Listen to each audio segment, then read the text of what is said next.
ইউক্রেনের president Volodymyr জেলেনস্কিকে অগুরুত্বপূর্ণ ব্যক্তি বলেছেন মার্কিন প্রেসিডেন্ট ডোনাল্ড ট্রাম্প। রাশিয়ার সঙ্গে শান্তি চুক্তি আলোচনায় জেলেনস্কির উপস্থিত থাকা প্রসঙ্গে তিনি এমন মন্তব্য করেন।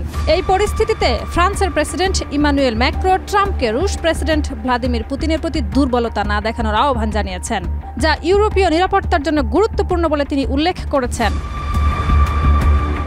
যুদ্ধবিরতি ইস্যুতে সৌদি আরবে হওয়া ওয়াশিংটন ও মস্কোর বৈঠকে ইউক্রেন এবং ইউরোপীয় প্রতিনিধি না রাখা, রুশ প্রেসিডেন্ট ভ্লাদিমির পুতিনকে বেশি অগ্রাধিকার দেওয়া, ইউক্রেনের প্রেসিডেন্ট ভলোদিমির জেলেনস্কিকে স্বৈরশাসক বলা এবং ইউক্রেনের প্রায় 50% খনিজ সম্পদের মালিক হতে চাওয়া গেল কয়েকদিন ধরেই মার্কিন প্রেসিডেন্ট ডোনাল্ড ট্রাম্পের একের পর এক বিতর্কিত সিদ্ধান্ত। এ মন্তব্যে মিত্র কিয়েভ ও ইউরোপের সঙ্গে ওয়াশিংটনের উত্তেজনা চরমে পৌঁছেছে।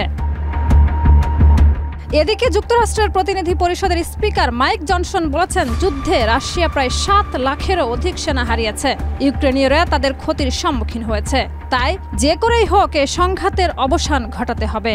মার্কিন প্রেসিডেন্ট ডোনাল্ড ট্রাম্প সঠিকটাই বলেছেন, এটি শেষ করার সময় এসেছে, তার হাত ধরেই এটি সম্ভব। যুদ্ধ বন্ধের উপর গুরুত্ব দেওয়ায় এখন ইউক্রেনের জন্য আরেক দফা সহায়তা বিল পাশে কোনো আগ্রহ নেই বলে জানান মার্কিন প্রতিনিধি পরিষদের স্পিকার মাইক জনসন। এর মধ্যে খনিজ সম্পদ দিতে না চাওয়া এবং ট্রাম্প ভুল তথ্যের জগতে বাস করছেন জেলেনস্কির এমন মন্তব্যে কিয়েভের জন্য কড়া বার্তা দিল হোয়াইট হাউস। শুধু তাই নয়, যুক্তরাষ্ট্রে যে পরিমাণ সহায়তা দিয়েছে তার বিনিময়ে হলেও প্রস্তাবিত $50,000 কোটি খনিজ চুক্তিতে ইউক্রেনকে আসতেই হবে বলে হুঁশিয়ারি দিয়েছেন জাতীয় নিরাপত্তা উপদেষ্টা মাইক ওয়ালটজ। তিনি বলেন, মার্কিন প্রেসিডেন্ট ডোনাল্ড ট্রাম্প জেলেনস্কির উপর খুবই হতাশ। তিনি আলোচনার টেবিলে আসেননি এবং আমাদের দেওয়া সুযোগ নিতে ইচ্ছুক নন। মনে করা হচ্ছে শেষ পর্যন্ত তিনি সমঝোতায় রাজি হবেন এবং সেটি খুব দ্রুত। শাহিদা রুবি, মাই টিভি।